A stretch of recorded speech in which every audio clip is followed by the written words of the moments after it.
What's up, guys? Notorious here. Today, I'm going to be talking about the WWE and their little brand split that they're having in 2016.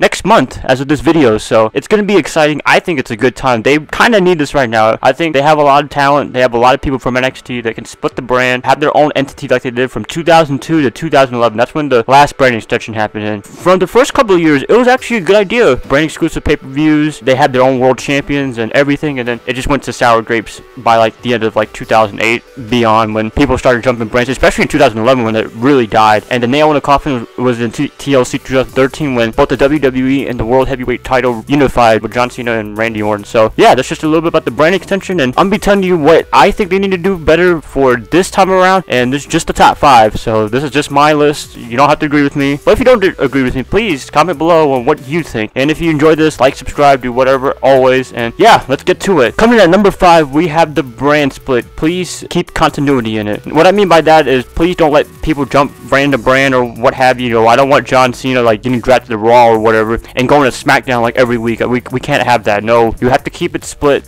for good. 1, it keeps continuity. 2, it doesn't really feel like a brand split. They can just jump whatever. The only time that should be allowed is on pay-per-views, like the big 4, like WrestleMania, SummerSlam, Royal Rumble, and Survivor Series. You can have inter-promotional matches. I don't really mind about that, but I think they should come out to brand exclusive pay-per-views as well. I think it's really important for storyline development. We don't want storylines to go sour grapes real quickly. We don't want the storylines to go into climax real quick and then just die out. Big example was Daniel Bryan and the Wyatt family when he was forced to join the Wyatt family a couple years ago. And we just can't have that. We want storylines to progress, and I think having brand exclusive pay-per-views this time around will be great, because now the WWE network is out. People have to shell out like $35-40 for pay-per-views. I never bought into the pay-per-views. I've only been to one pay-per-view event, but I do follow the pay-per-view events. So that's just a little bit about it. And I think a good example is Kurt Angle and Shawn Michaels in 2005 in the Royal Rumble. They met up in the Royal Rumble, but they had some little storyline going on all the way to WrestleMania 21, and they had a great match together and stuff like that. That's really good. But we can't be having the Super Show like 2011 where people from SmackDown can come to Raw or what have you. That's kind of stupid in my opinion, but it was going to die anyway soon. So if you keep it a split this time, like really split forever, then I think this brand split can work. So yeah, coming in at number 4, we have Raw. Please put it back to 2 hours.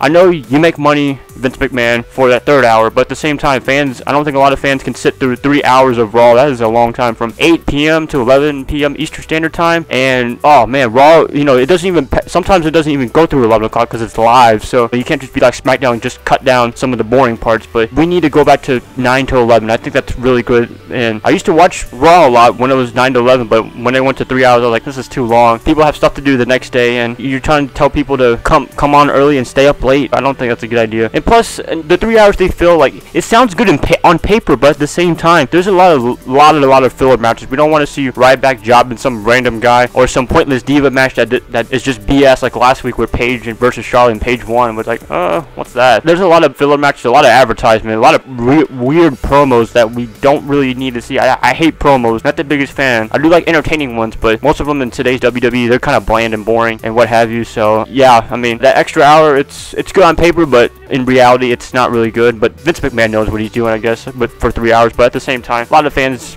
are not the biggest fan, but whatever. I mean, it's up to WWE, and we just gotta go through whatever they say. So yeah, coming in at number 3, we have the tag team championships and the women championship. They should be defended on both shows, have one set of titles. I don't want double titles. They never did that with the women's and divas championship. I don't think they really had 2 championships for that, but the tag team champions, please have one. The tag team division, it's getting better, but at the same time, I still think it's kind of thin. I mean, you have the New Day. They're amazing. They're funny. I'm not gonna lie. Some of their skits, I mean, that's something that the tag team division needs. You have the Usos, the club with Carl Anderson and Luke Gallows. You have some pretty good star power with the tag team division, but I feel like if you have the tag team championships, you should be defending that on both shows, because I feel like the two tag team championships, it's really dumb, and it really devalues the championship wherever's on SmackDown. Like for example, when Raw had the World Tag Team Championships and SmackDown had the WWE Tag Team Championships, which one was more valuable? Probably the one on Raw, because Raw is the more flagship show for WWE, and anything on SmackDown SmackDown is like filler stuff, and we can't just be giving everyone tag team championships. That'd be two tag teams having two tag team championships, and we want just one undisputed tag team championship, in my opinion. In the women's championship, we don't really need two. I mean, they did an alright job with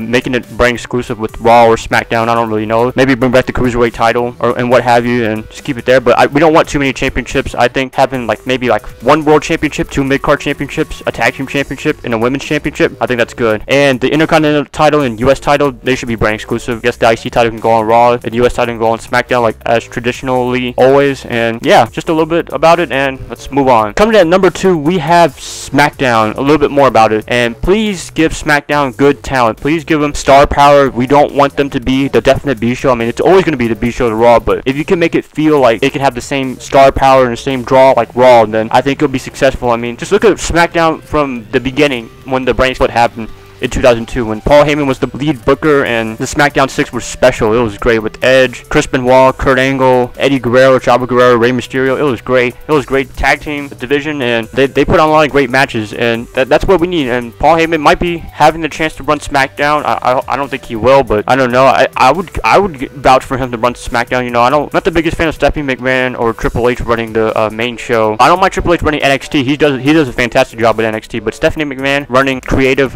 not the best idea in my opinion. I think if Paul Heyman can run SmackDown as the lead booker and booking whatever the storyline, I think SmackDown would be really good. And don't let Roman Reigns and John Cena, you know, Roman Reigns, I hate Roman Reigns. I'm not the biggest fan of his, but I'm not a hater. But at the same time, we don't want Roman Reigns and John Cena being both on Raw, where just they have all the good talent and SmackDown has like no one really. I mean, sure, you might have Randy Orton when he comes back, or like Bray Wyatt or something like that. I mean, they're not as big as John Cena and I guess Roman Reigns. Yeah, but you guys know what I mean. I mean, we want to have the talent as equal as they can, so we can have more talent. So we don't just watch Raw all the time and SmackDown's like of a bunch of mid-carders, to be honest with you. So that's what they should do, really. I mean, that's really the biggest thing, but that's not really number one. But that's just a little bit about it. And honorable mention, we have NXT talent. Please start calling more people up to the main shows on Raw or SmackDown, because just pick a brand for them. And Samoa Joe, Shinichi Nakamura, Finn Balor, maybe Austin Aries, maybe. You know, there's a lot of good talent in NXT. I don't think they need to put their talents in NXT. I think they need to go on the main show. It'll help the other mid-carders that are on the show, and we can have some good feuds and good matches with all those good superstars that are in the NXT right now. So yeah, and coming in at number 1, do not bring back 2 world titles. The experiment, it was alright, I'm not gonna lie, but at the same time, I mean, the one on SmackDown, as I said with the tag team championships, whatever world title was on SmackDown didn't really matter as much. The one on Raw was the one that's more important, because Raw is the flagship show of WWE. And we can't just give everyone championship. I wish we could. That would be nice. But at the same time, I mean, not everyone has to have a world title to call their career awesome. Like Jake the Snake Roberts, Razor Ramon, Scott Hall, Roddy Piper, you know, all those other players. And we just don't need 2 world titles. I think it'll devalue both championships. I think we just need one dominant championship to know who's on top of the company as of that moment. And if Roman Reigns is the WWE World Heavyweight Championship, he is the dominant man right now as a WWE. You guys can say what you want about Roman Reigns, but that's what WWE thinks about him. So we're gonna just have to deal with it until we have a new champion, maybe Seth Rollins or Dean Ambrose or whatever. So just a little bit about that. It is a good idea on paper, but at the same time, we can't just say everyone gets a championship. It's like a sticker. We don't want to give people participation awards and stuff like that. I think one world title defended on both shows, keep it like that. And I feel like with these top 5 reasons and list, or whatever you guys want to call it, I feel like they can make this show or the brand split effective this time. This is just my opinion. I don't know what I might be saying some bullshit right now, but hey, it's whatever. I can say whatever I want. It's my channel. So yeah, but if you guys enjoyed this video, like, subscribe, do whatever. Always comment if you agree or disagree and what have you, and subscribe, and I'll catch you guys up later. So peace.